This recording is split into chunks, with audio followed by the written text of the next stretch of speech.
ఈ లోకం ఎప్పటినుంచో ఒక వెలుగును ఎదురుచూస్తోంది.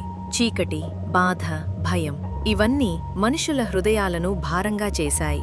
రాత్రి నిశ్శబ్దంగా ఉంది. ఆ నిశ్శబ్దంలోనే ఆశ కోసం ఒక దీపం వెలిగింది. ఆకాశంలో ఒక నక్షత్రం మెరిసింది. చిన్నదైనా లోకాన్ని మార్చే వెలుగు. ఒక చిన్న గ్రామంలో సాధారణ జీవితం గడుపుతున్న ఒక యువతి ఉంది. ఆమె రోజువారీ పనుల్లో నిమగ్నమై ఉండగా అకస్మాత్తుగా ఆకాశం తెరుచుకుంది. దివ్యమైన వెలుగు ఆమె చుట్టూ నిండిపోయింది. భయపడవద్దు అన్న స్వరం ఆమె హృదయాన్ని తాకింది. దేవుని కృప ఆమెపై ఉందని, ఆమె ద్వారా లోకానికి రక్షణ వస్తుందని తెలియచేయబడింది.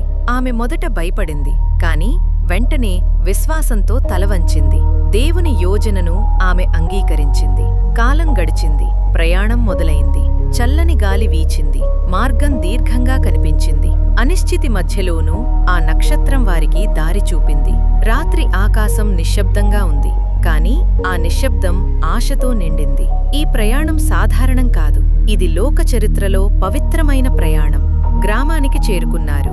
తలుపులు తట్టారు. ప్రతి తలుపు మూసుకుంది. ఇక్కడ స్థలం లేదు అన్న మాటలు రాత్రిని మరింత చీకటిగా చేశాయి. ఈ లోకం తన రక్షకుడికి స్థలం ఇవ్వలేదు.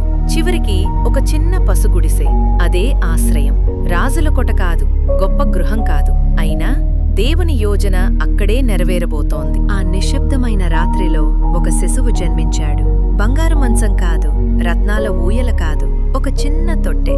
కాని ఆ తొట్టెలో విశ్రాంతి తీసుకున్నది లోక రక్షకుడు.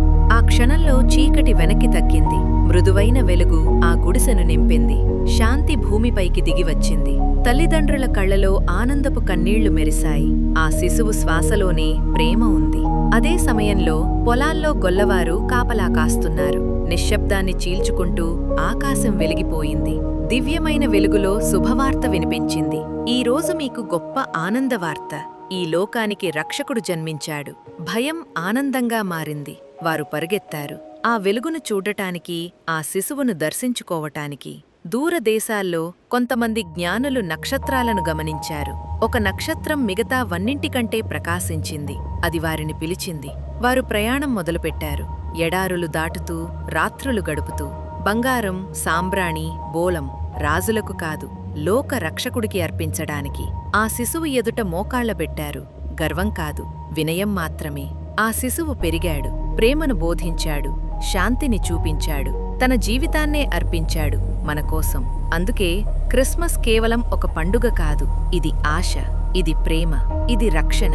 ఈ రోజు కూడా ఆ నక్షత్రం వెలుగు మన హృదయాల్లో మెరుస్తూనే ఉంది. చీకటిలో ఉన్నవారికి దారి చూపుతుంది. భయంతో ఉన్నవారికి ధైర్యమిస్తుంది. ప్రపంచానికి శాంతిని గుర్తుచేస్తుంది. Merry Christmas.